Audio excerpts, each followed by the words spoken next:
And I'd like to say a few words about Ghada.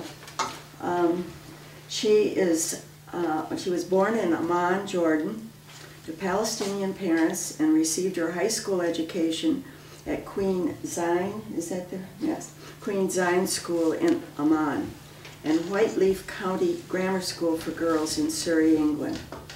And she received a BA in Liberal Arts, cum laude, and Departmental Honors from Western College for Women, which is now Miami University in Oxford, Ohio, and an MA in U.S. Foreign Policy from the University of Wisconsin-Milwaukee, and she holds a PhD in African History from the University of Illinois, Chicago. She was a visiting professor of African History at the University of Illinois, Chicago, and for 1 year director of the Arab Studies at that same school. I also want to interject something. When I was teaching Cry the Beloved Country at New Trier, she came up to school, and she gratis, and she came several years, and she gave my students all the political and historical background for what was happening within that novel, and it made a big, big difference, because my students probably knew nothing about that area. She's taught Middle East politics, African politics, politics of the Third World, the politics of Jerusalem, and Women of the Third World at Lake Forest College, where she holds the title of D.K. Pearson's Professor of Politics. Emerita, but they called her back this year. They needed her. And as she said, it takes about a year to find the right person to take over what she did before. So she's going to be teaching, which right now she's teaching a class on Egypt, and some friends of mine are auditing that. You might be interested in that. And then starting in January, she's going to be teaching a course on women of the Middle East, is it? Third world. Third world. We cover everybody. Yes, the third world. Middle East, Africa. And she's also been a lecturer at the School of the Art Institute and at the Susan Currier visiting professor of women's studies at Polytechnic University in San Luis Obispo in California last year, when she thought she had retired. Well, I could go on and on and on. She's past president of the Association of Arab American University Graduates, past editor of Arab Studies Quarterly, on and on and on. I will say that her grandfather, on her mother's side, was Prime Minister of Jordan, and her father was ambassador to France, England, and India. what? And India. And India. And India, that's right, and India. So she has a cosmopolitan background. She also has been a frequent speaker at the Chicago Council on Global Affairs, a frequent guest on public television's program Chicago Tonight on CNN, and on LST's radio and television program Beyond the Beltway. NPR Chicago and Wisconsin, the Arab section of the Voice of America, the Milt Rosenberg Talk Show, WGN Chicago, and Al Jazeera's Arabic program. Now, one other thing before I turn the podium over to her, she's written a number of books, and she wanted me to highlight a couple of them anyway. There are about 6 books, and she's working on another one right now. One of them that she wanted me to mention is The Islamic Mobilization of Women in Egypt. And I'm sure you're probably talking about that in the course now. She has one on Syria and the Palestinians, The Clash of Nationalisms. Palestinian refugees, pawns to political actors. And Palestine and the Egyptian press, from Al-Abram to Al-Ahali. And she spent time over in Egypt while you were writing this. Yes, I remember that. She is currently working on a history and dictionary of Middle East women. All It's right. going to be a reference work. What? It's going It's to gonna be be a library. reference. Yeah, it's going to be in the And library. it's almost ready for publication? Yes, Almost. all right. Well, I won't go on and on because I can't say enough about her. So I turn it over to her. Ghada?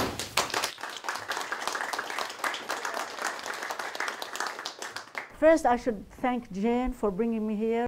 If it weren't for her, I wouldn't have met all of you. I've spoken before at other chapters of the League of Women Voters, and I always found them very engaging and very exciting. So I like these groups. I wish my mom had these outlets. My mom was only a social lady all her life. I hope you can hear me in the back. Can you? I'm a teacher, so I project a loud voice. Yeah, Jane is right. I retired 3 years ago officially from the college, thinking that it's time to enjoy my husband's company and travel with him everywhere. My husband is a cancer survivor. So, you know, we really should be taking life easy. Unfortunately, I'm still publishing and writing, and I have to teach back at the college for 1 more year. I love Lake Forest College. I really do. I think it's the best example of liberal America, what America could offer.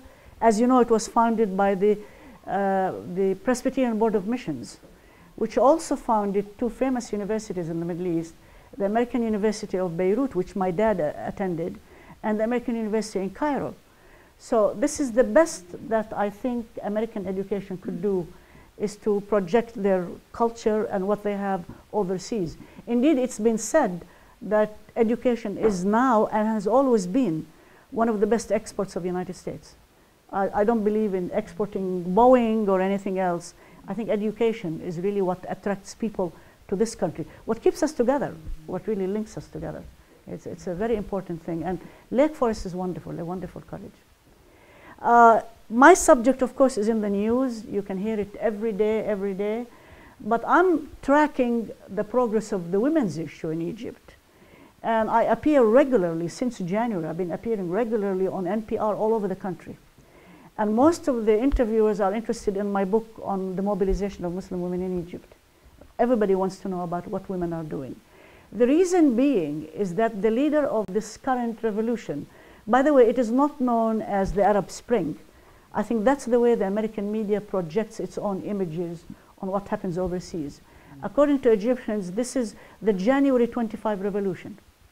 And they refer to it as the January 25 revolution, a reminder to us that Egypt has experienced several revolutions. One of them is the 1919 revolution, in which women played a huge role.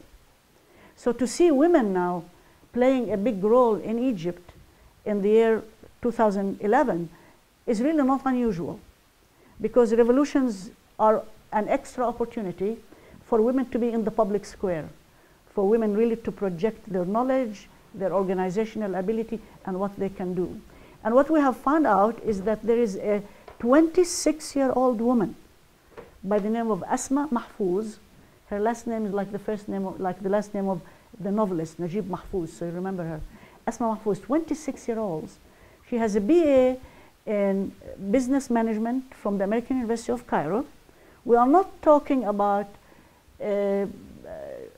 disenfranchised woman. This is the middle class. This may even be the upper middle class, okay? She's now a leader of the revolution. It is incredible. She has actually been charged now with inciting people to go in a campaign of assassinations. So she appeared before court. She was made to pay something like $3,000, which is a huge sum in Egypt, and she will go on.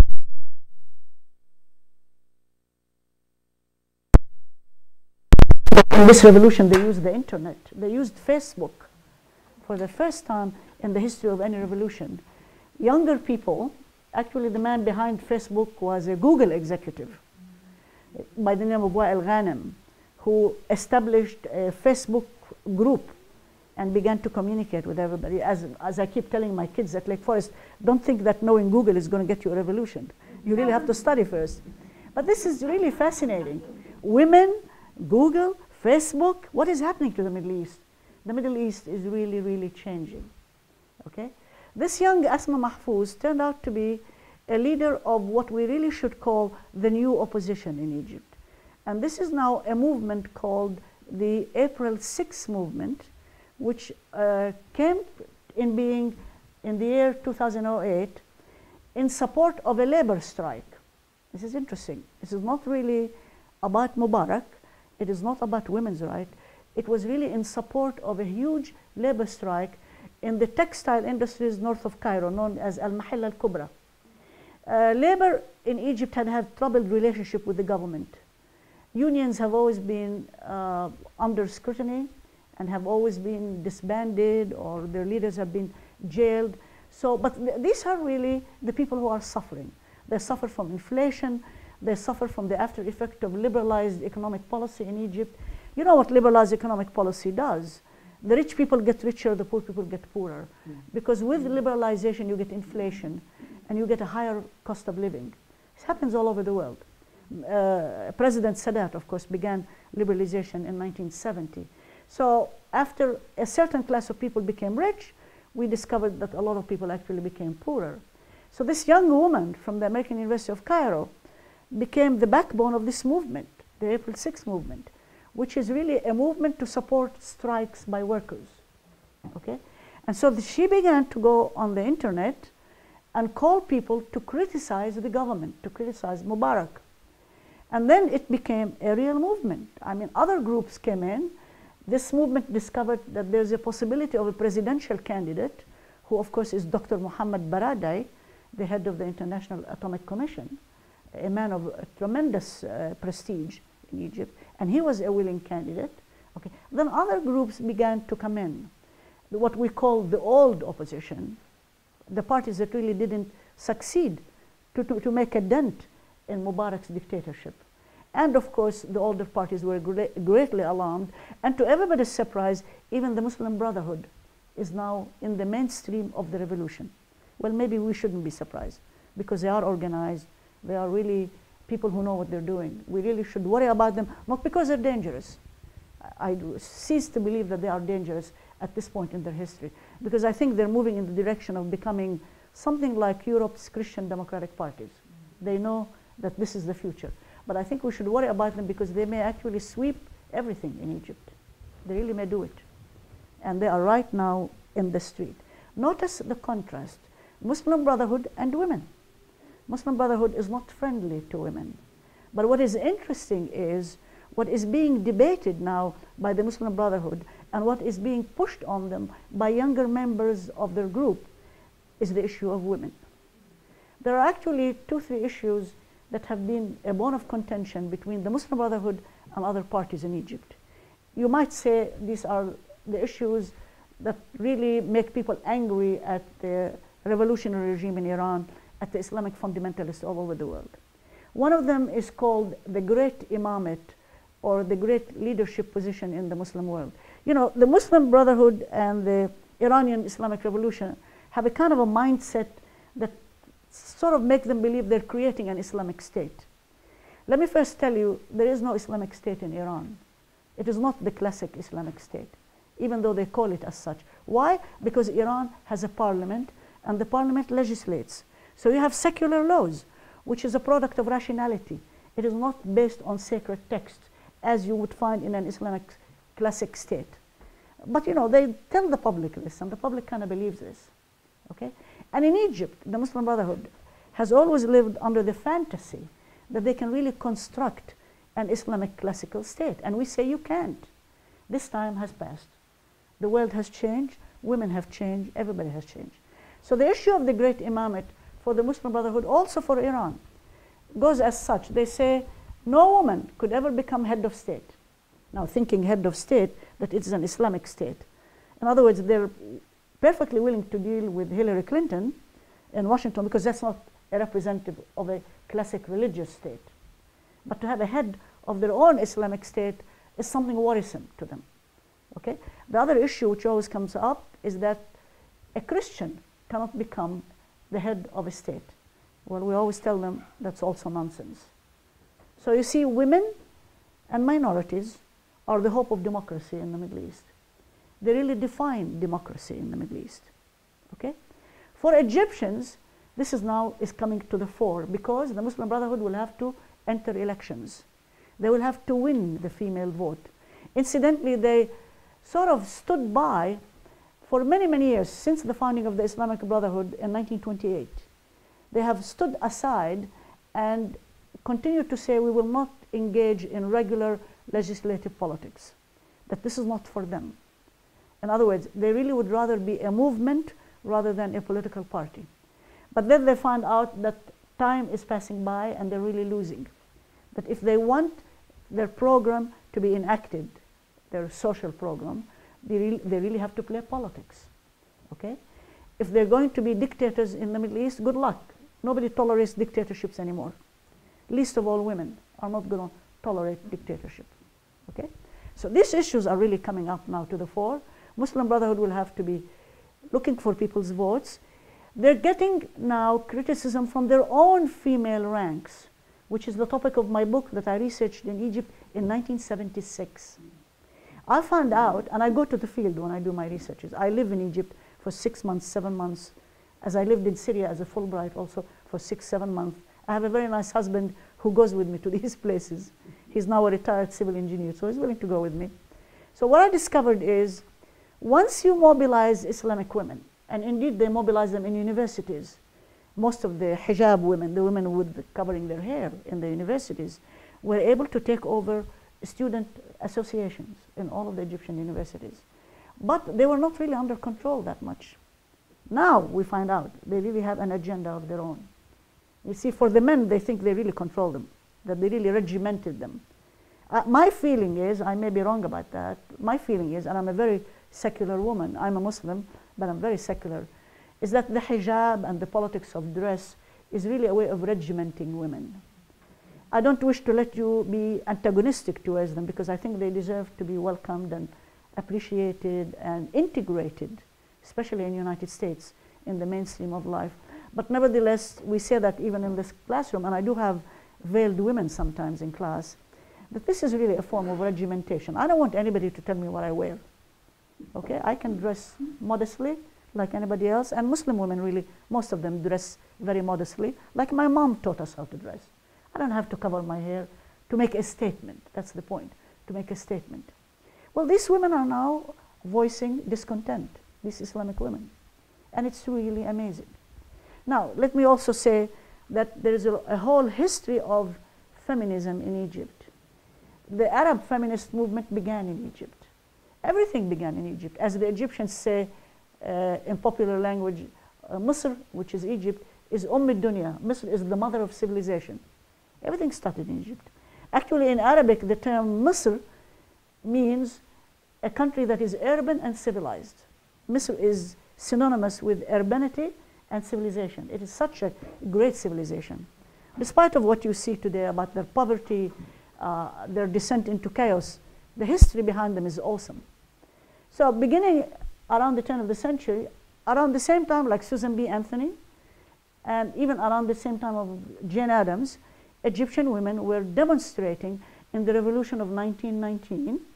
And after the revolution ended, they began to organize against veiling.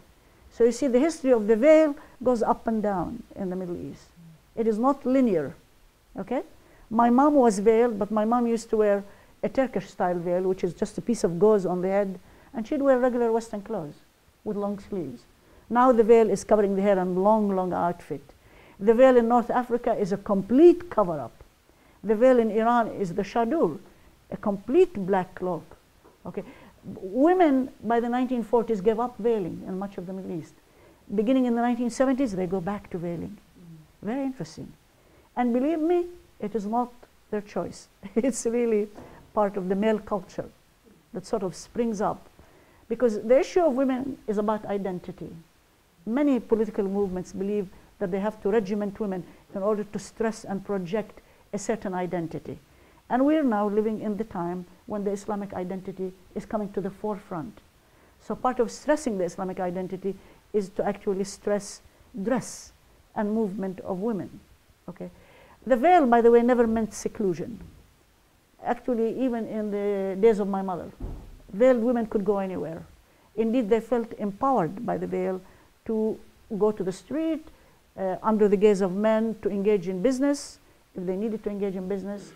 The only time where veiling really is a segregationist instrument, I think, is in Saudi Arabia and in the Persian Gulf states. But that's because it's the policy of the government to isolate women and segregate them. It is really policy. There is absolutely no possibility of integrating women in the Persian Gulf countries. There are some exceptions. Kuwait is getting better.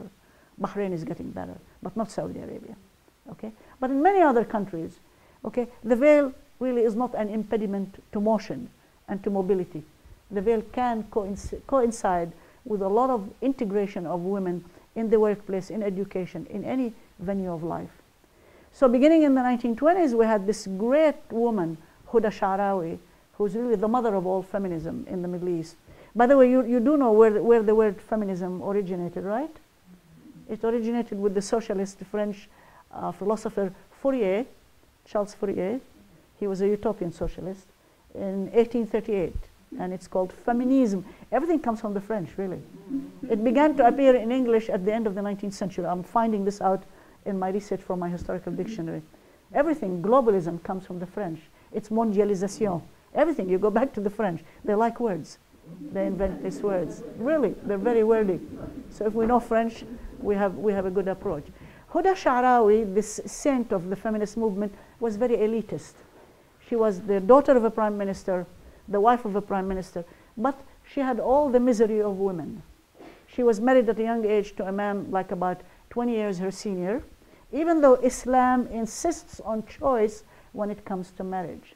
Islam actually has a wonderful principle called compatibility in marriage, that a parent cannot force a child into a marriage where the couple are not compatible in terms of social background, in terms of education, and in terms of age.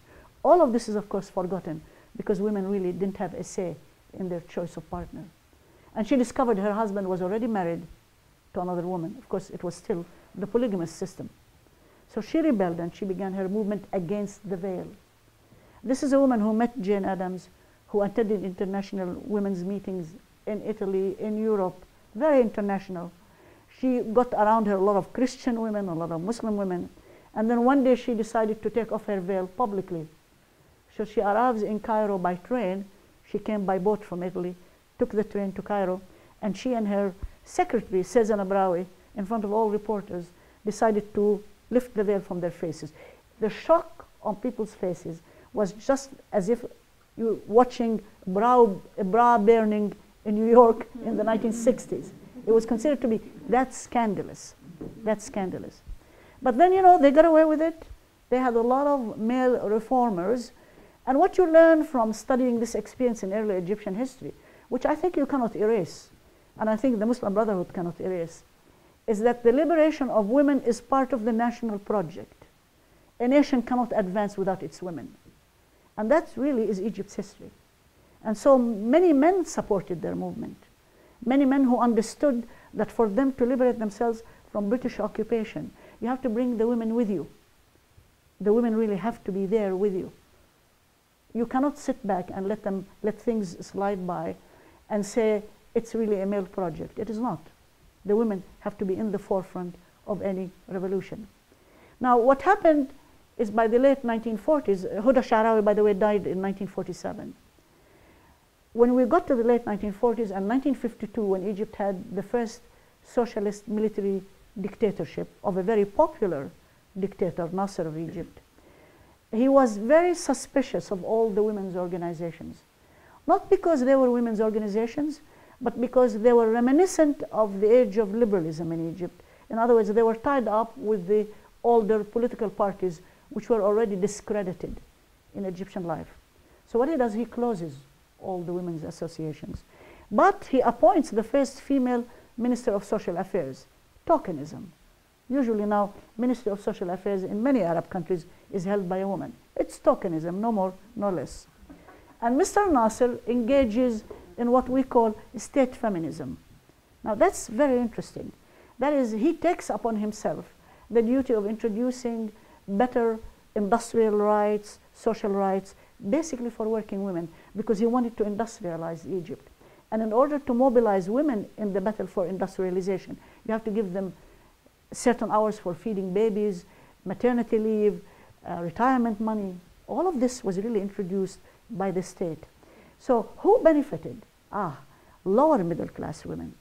And also because Egyptian universities became free. They could go get free education. So you see, Huda Sha'rawi's movement was elitist, but it opened doors. Indeed, one of the books about that movement by Miriam Cook, a professor at North Carolina, is called Opening the Gates. But in the period of socialism, it is really lower middle class women who begin to benefit, which clues us to the fact that you cannot avoid the class question when it comes to feminism. There is a class question that one has to be aware of and has really to pay attention to. And state feminism, you know, really caught on. I mean, I believe today, many of us who work with Islamic feminism believe that perhaps the last hope for women in the Middle East is governments. Now, this is contradictory. We're saying we don't like dictators, but we're also saying a strong government can do wonders for women. Because in Islam, and we're looking at countries that are 90% Muslim, there's something called the public interest. If a ruler determines that something is in the public interest, he can take the step and do it. And the religious scholars, the clergy, cannot really attack him. We've had only male rulers so far. Okay? So you see sometimes male leadership, political leadership, play what I should say a constructive role in improving the situation of women.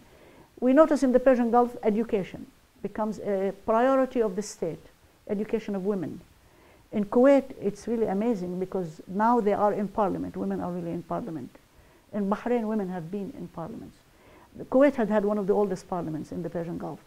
You know, you educate a woman, you cannot never keep her back. Saudi women are highly educated. Would it surprise you to know that Saudi women control 40% of national wealth in Saudi Arabia? Why? Because women in Islam inherit and keep their wealth. Never mind they inherit half of the inheritance of a male brother. You know, the male inherits twice as much as a female. Yet, Islam considers women to be a legal entity. And so a woman keeps her money, keeps what she inherits from her father, what she inherits from her husband. This is her money. So you see banks in Saudi Arabia owned by women. You see companies owned by women. But here's the joke, is that a woman cannot sit on a board of trustees meeting of her own company. She will have to designate a man to do that. So these contradictions are not lost on women in Saudi Arabia. You know, education is revolutionizing. I don't need to tell you about that. And now, of course, they're defying the ban on driving with the support of their husbands. Once the revolution started in Egypt, you see women now trying to break the ban on driving. And they're telling the Saudi king that early women in the early Muslim period did drive. They drove camels. They did actually. They fought in war. They rode camels. They drove camels. Well, that's driving. So, you know, where is the logic in telling women you can't drive a car? And when you look at their bios, the Saudi women, amazing bios. Some of them are graduates of Mills College, of Columbia, University of Colorado. They come to this country. Okay? How are you going to keep them home? You can't. I mean, they're going to question the system.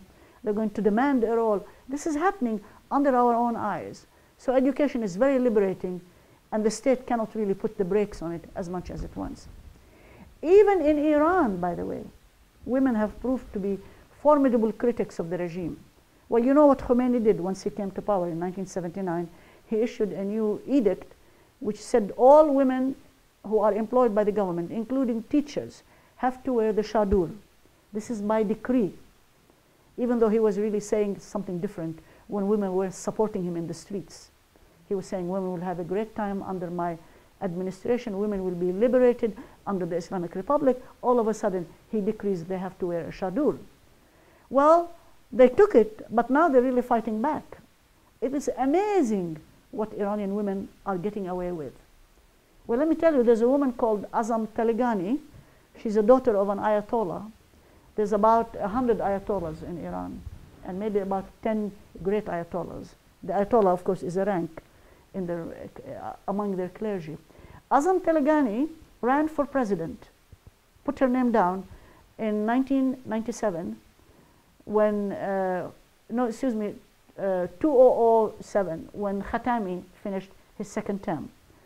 Her argument was that the wording of the phrase which bans women from high office, this is the whole big issue, is preventing women from access to high office. She says the wording that they're using in Iran is from Arabic. And it says the candidates have to be rijal. Rijal in Arabic means men, but she said in Farsi it doesn't mean men. It means human beings. So she said, it means you cannot really prevent me from running for high office. Well, of course, there is something in Iran called the Council of Experts, which vets all the legislation and candidates of the Iranian Majlis. They actually check it out. They decided she is disqualified. There's another woman in Iran who actually submitted legislation. By the way, the Iranian Majlis is about 270 members. There's about at least 30 women now in the Iranian parliament, in the Majlis. They submitted legislation calling on the government to compensate a woman for housework, especially after divorce. Oh yeah. And they wanted to scrap this silly notion that a woman or a young woman cannot go study abroad without the protection of a male, without a male escort. They said that's silly, do away with that. They fought polygamy because, you know, in Iran, especially during the Iran-Iraq war, Rafsanjani, the president who came after Khomeini, decided to restore something called temporary marriage, which is only among Shias, thank God. The Sunnis don't have that. Shias are only 10% of the Muslim world. Sunnis are about 90%. Temporary marriage really allows a man, especially in times of war, to take a woman and sign a contract with her without the presence of parents. And he can live with her for a day, a week, 3 months, 4 months, 2 years. What's interesting here, which I think you have to give credit to Islam about that, I thought about this quite a bit. Islam always protects children. And so even in the case of temporary marriage, the child of such a temporary marriage is legal. And it's actually the child of that father. Everything they do, really, you see their eyes on protecting children. The Islamic fundamentalists, in their defense of polygamy, they say, well, it's better than having relations outside of marriage because at least the paternity of the children is always known. It's always about children. We have to give them credit for that, even though we don't agree with the rest of their philosophy. Well, the attack against temporary marriage was really wide in Iran. They told Rafsanjani that this is a scandal, we don't need it. He was, of course, saying it's war. He said we lost a lot of young men in the war, we have a lot of widows. So what is the retort by women? By that time they had women's press in Iran. Or they said, we always figured it out. Polygamy is a social welfare system for widows. It's just a way of making sure widows find husbands. Because that's the justification Muhammad made when he took other wives. He said, well, they're all war widows. So now they're telling Rafsanjani, okay, we know all this. So this is really a social welfare system for widows. We're not going to sit for that. So indeed, they don't have polygamy, rarely. In the Persian Gulf, there's polygamy. In all of the Arab world, by the way, the percentage of polygamous marriage is only 4%. It's only 4%, but of course, it has a bad name everywhere. And because the government itself in Iran recognizes they have to do something about population explosion, Iran and Egypt are now, and Turkey, are now the most populous 3 countries in the Middle East. They hover around 80 million, which is really huge. Whereas the countries in the Persian Gulf are 500,000 and 1.5 million expatriates working for them. That's Kuwait for you. So now the government in Iran sponsors family planning. Family planning is perfectly legal. And they find a perfectly rational religious justification. They write in their journals that if you allow women to breed as much as they want, you're going to be always subject to the control of the great Satan, that's us here in the United States, that they'll need loans from us and they need more money from us. So they said it's good for Iran to limit the population. Whereas indeed, by the way, in the Quran, it does not like abortion. The Quran is like the Catholic Church. And it defines life in the Quran very early, like 3 months child cannot be really aborted. The Iranians completely ignored all that. And again, it's an illustration of how the state can really deal with an issue that is of the public interest. This is of the public interest, okay? So Iranian women are getting there, slower than the rest of us, but they're really getting there. Oh, and a woman was appointed vice president by President Khatami. Her name is Masuma Ibtikari. You may remember her. Masuma Ibtikari was one of the women who held the American hostages during the American hostage crisis. They used to call her Bloody Mary. I don't know why they call her Bloody Mary, but she was really tough. She studied in the US. She's actually US educated. And she became vice president of Iran. That's ahead of us, right? We don't have a vice president who's a woman in this country. Iran does, which is very unusual. Okay, back to Egypt. Feminism didn't die in Egypt. Even in the face of state feminism, we continued to have independent feminist organizations. I'm sure if I mention the name of this woman, you've heard of her, and that's Nawal Saadawi. You've heard of Nawal Saadawi? That's a woman with the big white hair. She refuses to use makeup because that's encouraging American consumerism. She refuses to wear the latest styles. She wears an Egyptian jalabiya. She's a friend of mine. I see her often. She comes to University of Illinois sometimes. And she is fascinating. She's fascinating because she's a doctor of public health, and she suffered from genital mutilation as a child. Now, this is not very frequent in Egypt. It actually occurs in very remote areas of Upper Egypt. It's more East Africa. And, you know, it has justification under the old social system.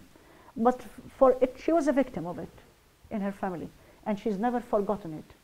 And so her crusade, if I may use the term, has really been about making women aware of their health issues and discussing women's sexuality openly. Really, really, although she doesn't say Gloria Steinem, it is as if you're hearing Gloria Steinem say, the private is public. What is private is public. Our health is not to be simply pushed under the carpet. It is a public issue. And she made it that. And she's an amazing woman. She became such a nuisance, if that's the word really that suits her, that President Sadat threw her in jail because of one of her novels. Why would you throw a woman in jail? In one of her novels, she described the life of an Egyptian prostitute and how she's abused by everybody, all kinds of men. And according to Nawal Saadawi, this is something that should be discussed because this victimizes women. Okay? Well, Sadat decided that she was a threat to public morals. Well, there's no such legal lingo, actually. He invented it. Of course, he was trying to co-opt the fundamentalists in Egypt and make them friendly to him. So the poor woman ended up in the women's jail in Cairo. She came out of it stronger than ever. And you'd see her, by the way, you saw her in Tahrir Square. She'd appear there quite a bit, encouraging women to come out, encouraging everybody to demonstrate. What she brought to the feminism debate in Egypt is really what we call individual feminism. That is, she brought to the Egyptian society, to Arab society, a concept that feminism is about individual rights. It's not about collective rights. You see, most Middle Eastern countries avoid the standards of human rights in the West because they say, we really believe in collective human rights. In other words, the survival of the community is much more important than the survival of the individual. She really believes in the survival of the individual rights, my life, my health. She doesn't really concern herself with the survival of the community. If you want to worry about the survival of the community, you're going to be doing the bidding of the Islamic fundamentalists. Because what do they say? It is not your time. Women's issue is not a priority. It should stay in the background. When we are free, well, we Palestinians heard this all the time. They say, we're worried about the Israeli occupation and all that. When we are liberated, when we have a state, then we can worry about the women's issue. And we say, no. The women's issue is now. It's for our daughters. It's for our sisters. You have to deal with it. And you really have to be progressive about it. So it's getting there. It's getting there. Now, what you will see, I think, in Egypt, because they're having elections next month, and they're having elections in Tunisia also in October. You know what's special about Tunisia? Tunisia was the second country after Turkey to scrap the Sharia, to develop their own secular personal status law. Ataturk scrapped the Sharia in Turkey in 1934. So Turkish women enjoyed the right of vote as early as 1934. The Tunisians in 1956. Egyptian women got the right to vote in 1956. The first women in the Arab world to have the right to vote were Syrians, Syrian women in 1949. So there's the difference. Okay, the Tunisians now are about to vote. Again, turn on the TV, if you're lucky to have Arabic satellite like I do at home, and I'm always watching the Tunisian screens, the Tunisian films. They're there. They're debating with everybody. They're not going to move an inch for the new Islamic parties in Tunisia, because they tested power, really. They know what power is. Now, what is happening in the next phase, when the revolution institutionalizes itself, this is an inevitable phase in any revolution. Nobody can remain revolutionary forever. You've got to build institutions. You've got to settle down to transacting business as usual. When the revolution creates its own institutions, you will find Egyptian women very much determined not to be guided by the example of Western feminism, because that detracts from the legitimacy of their struggle. Not because they don't like Western feminism. They're learning from it, believe me. This is an interconnected world. They're learning from it immensely. They come here, they study, they go back, they see what other women live like. They're learning. But they cannot be guided by Gloria Steinem and Betty Friedan and everybody else in the United States. Actually, I have an article coming up in the Journal of Muslim World. It's called Muslim World. We have a special issue coming out because of the 10th anniversary of September 11. My article is the lead article. They're nice to me. It says, the title of it is The Legitimacy of the Reformer. The reformer in the Arab world, in the Muslim world, anywhere, has to be perceived as one of them, has to be legitimate. So all we can do from outside, I feel, is to pay attention to what's going there, not to interfere too much in their lives. Right now, and this is where I'm going to close, because I don't want to open a hornet's nest, the most unpopular person in Egypt is the American ambassador, and she is a woman. Her name is Kathleen Patterson. They call her the ambassador from hell. You know why? She's spending millions of dollars trying to buy candidates, to favor certain candidates. Does that remind you of somebody? Remember Claire Luce? Yeah. She was spending millions of dollars in Italy to make sure the Christian Democratic Party wins. This is history. It is not rumor. So you cannot play that game anymore. If a 26-year-old woman like Asma Mahfouz can lead a revolution, she doesn't need to be told by outside what is liberalism and what is socialism and what is Muslim fundamentalism. She knows. She knows that pretty well. So that's really what I want to stop, because I think we should have a little bit of a discussion. Thank you very much. Thank you.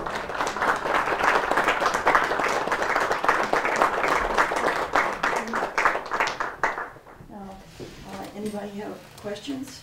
I do have a question.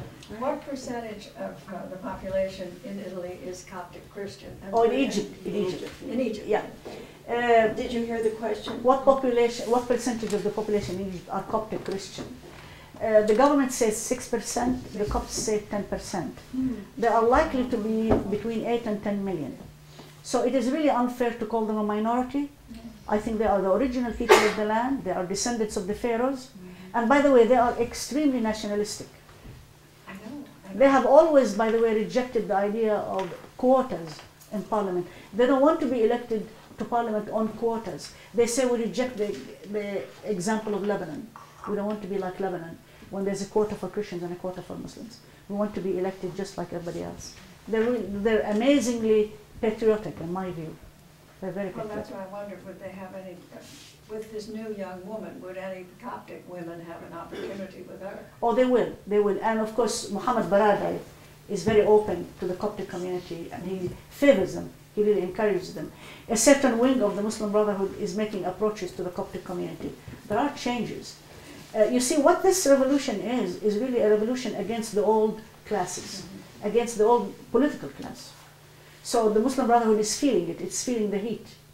It's feeling it very much. Anybody else? Yes? How concerned are you about the imposition of Sharia in Egypt? Oh, very concerned. But I don't think it'll happen. Because you're entering a phase of open elections, which means everything will be debated in parliament. We've said that long time ago. For years, women have been saying the Sharia is a 9th century system. We can't live by it. It has to be changed. What justifies in the 20th century the idea of male guardianship over female? It seems very chauvinistic. Very. And by the way, it's not religion. It was written by 4 clergy based on their own interpretation of the Quran, the Sharia, customary law, and comparative law. So it's not even Islamic. I can argue in front of any male that this is not really the core of Islam. Islam, to my mind, is a very humane religion. And if you know it properly and read it properly, I think a woman could be proud of being a Muslim. That's my feeling. But I'm not going to live under Sharia law. Or there may be a time, I think this is remote in the United States, by the way. I think it's happening in Canada. I speak sometimes at University of Edmonton and places in Canada.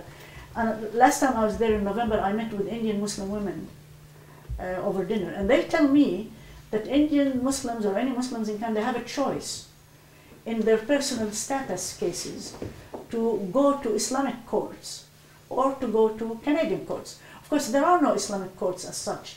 But what the Canadians are doing are saying in matters of divorce, marriage, custodianship of children, the opinion of the clergy in the mosques in Canada will be upheld by the Canadian government. That's what they tell me.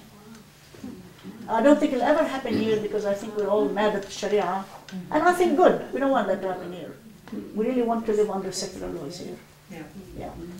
Do you ever worry about a country like Turkey that seems to be slightly heading back out of the democratic institutions and more into the Sharia? Great question. You have a great question. Thank you.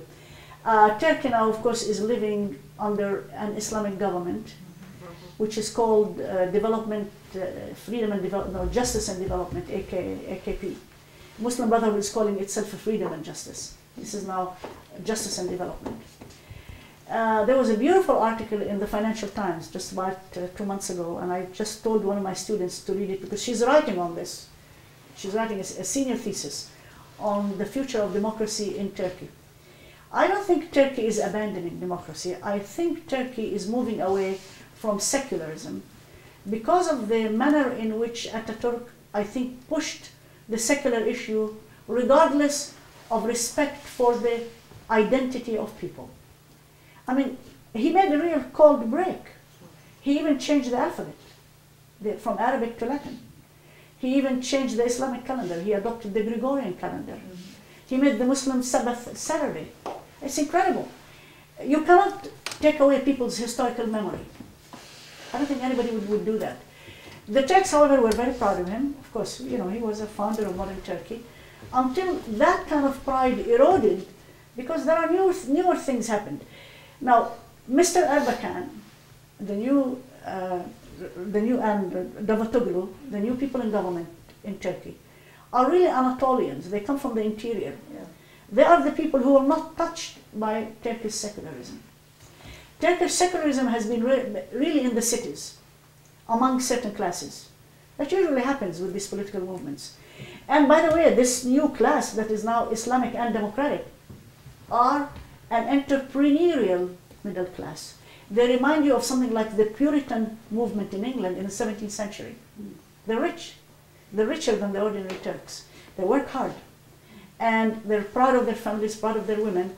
So far, they're not imposing anything on anybody, but they're saying they would like veiled women to be seated in parliament, to be admitted to universities.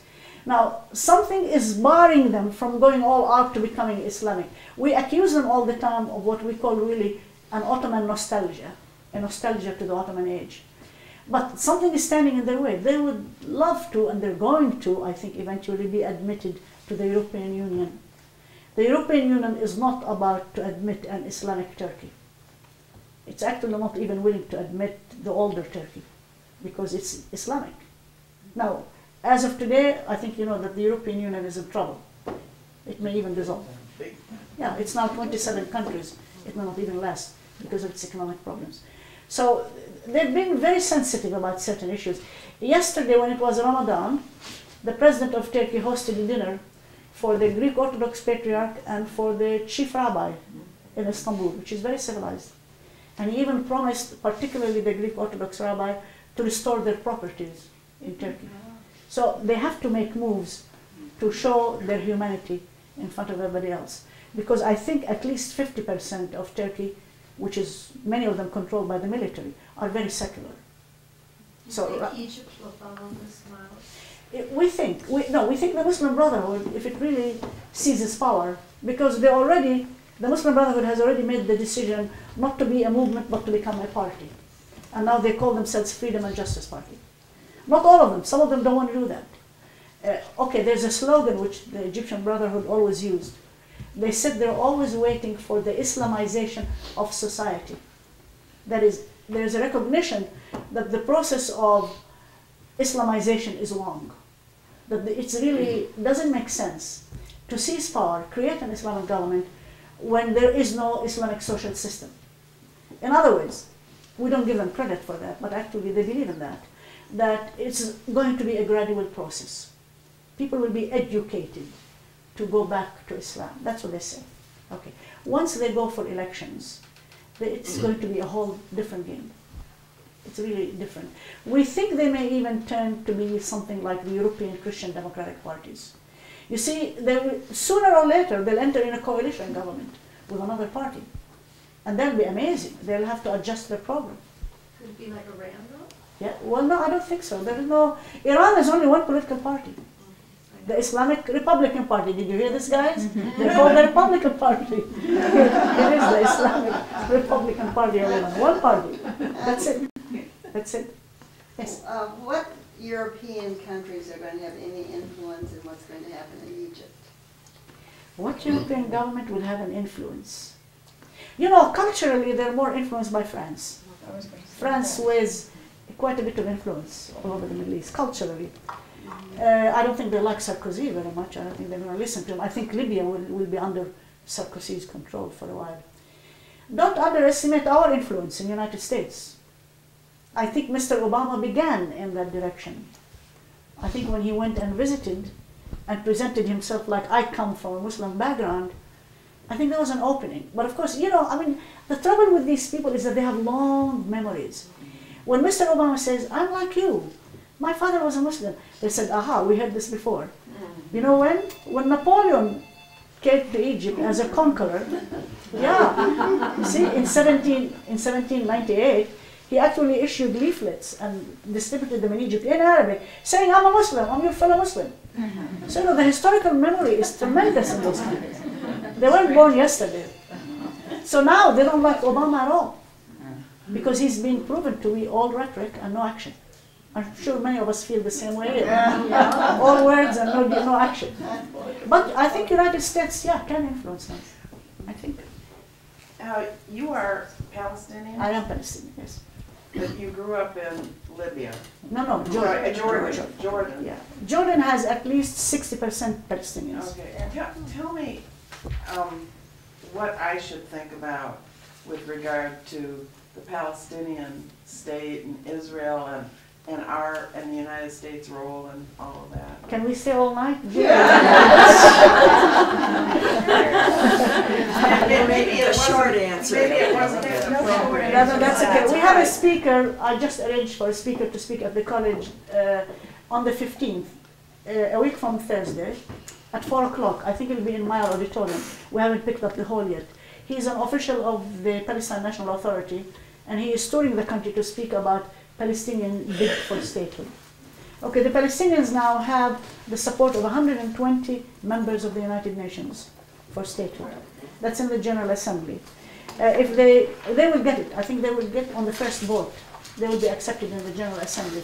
But to be admitted as a new member of the UN, you have to go before the Security Council. And that is the problem. That's where the American veto will be at work.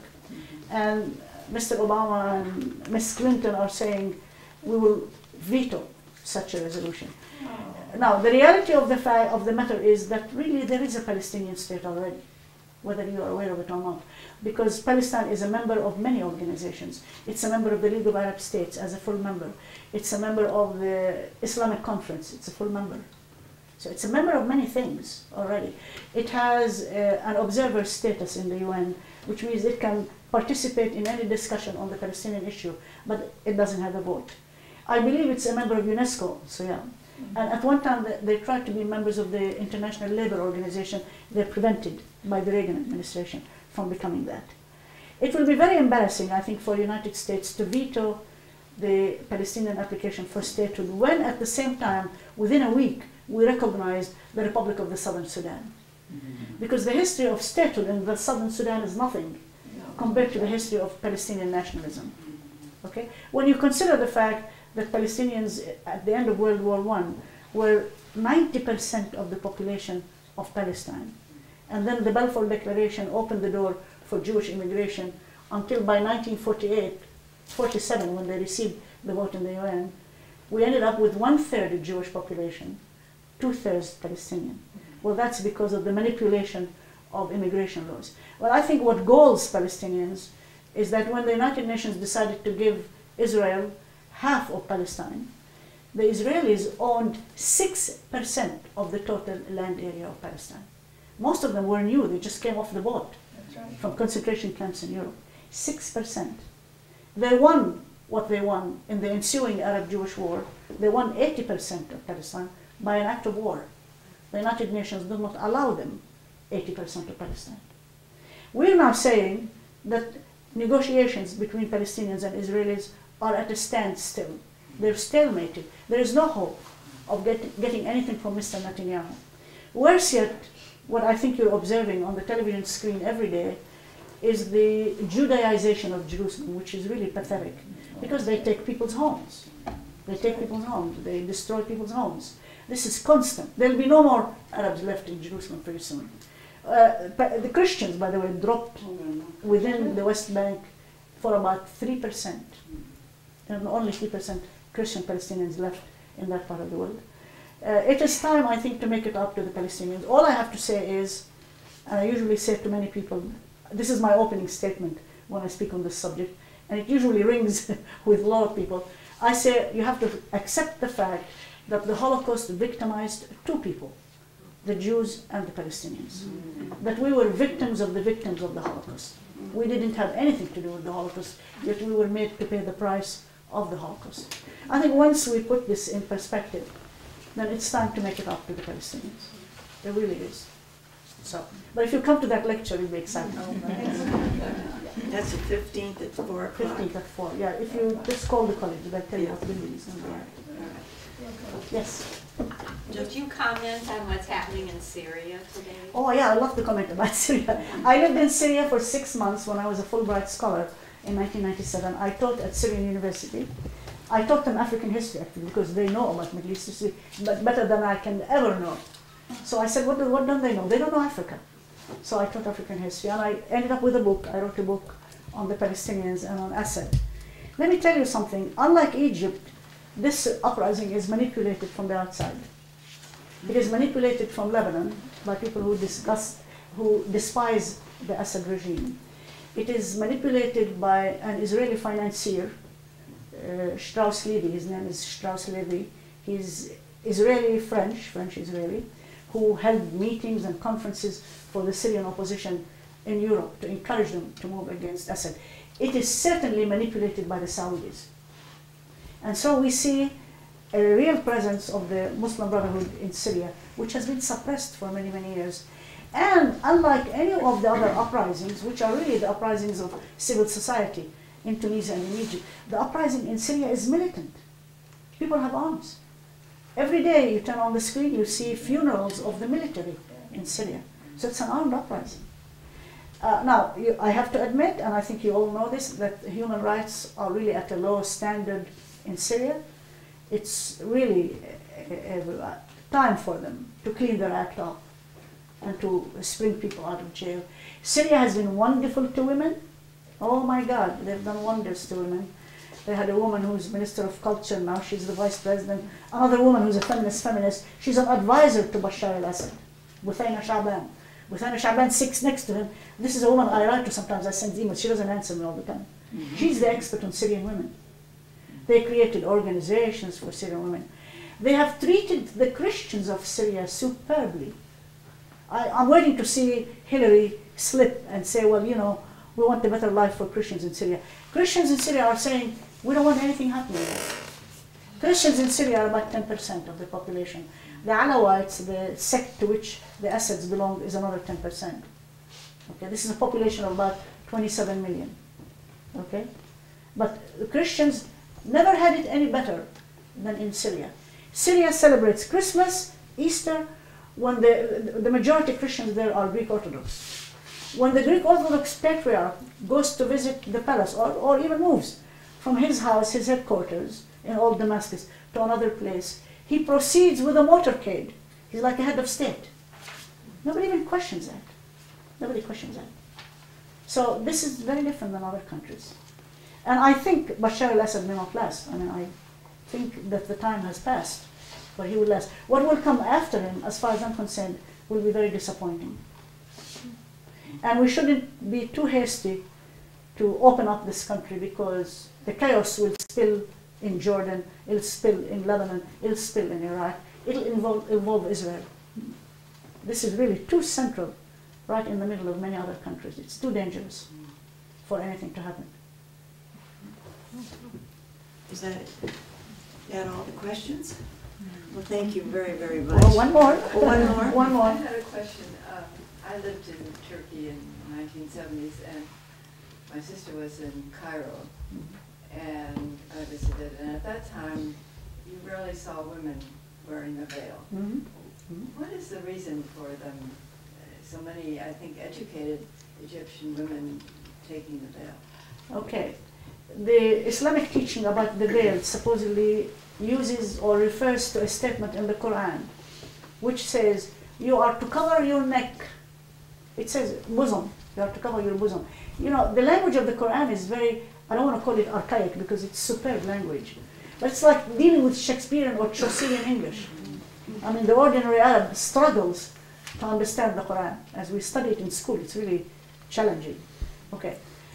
If you read other chapters in the Quran, it becomes very clear that this edict applied only to the wives of Muhammad, because he wanted them to cover up. It doesn't say cover your face, actually. It says cover up and cover your bosom. The reason for this is because the first mosque in Medina, where all the Muslims, men, came to pray on Friday, was in his house. His house actually functioned like the first mosque in Medina. So he didn't want all the men coming over and the women sitting around in all kinds of dress. As far as I'm concerned, that's really what it is. For the Muslim Brotherhood, there are two issues here. The Egyptians will tell you that right away. We think this is the influence of Saudi Arabia. We think that once Nasser of Egypt clamped down on the Muslim Brotherhood in the 1960s, many of them fled to Saudi Arabia and lived there for 20, 30 years. They were actually welcomed there by King Faisal. Came back to Egypt with a new morality and a new ideology. Actually, it became, and they would write about it in their newspapers in Egypt. I've read many of their newspapers. It became something like to dress like a Muslim, to behave like a Muslim, means that God's eyes have smiled upon you. It's like the Puritans in this country, really. It's almost that kind of idea. So to put a veil on yourself is you're like the Saudi women, number one. Number two, hey, you know, it says so in the Quran. And that's the definition of a fundamentalist. Fundamentalists are literalists. They interpret the Quran word by word. We don't interpret it word by word. Why? What I argue usually with some Muslims when it gets to that point is, hey, there are many things in the Quran that we decided that are inapplicable to the 20th century. The Quran talks about slavery.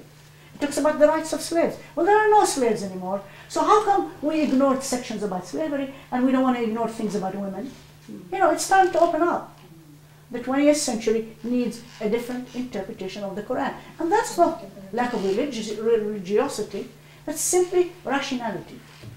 Indeed, all the Muslim reformers, all the modernists usually claim that there is no contradiction between Islam and between rationality. If there is no contradiction between Islam and between rationality, then we'd have to re-examine everything about women. Right, well, Thank you.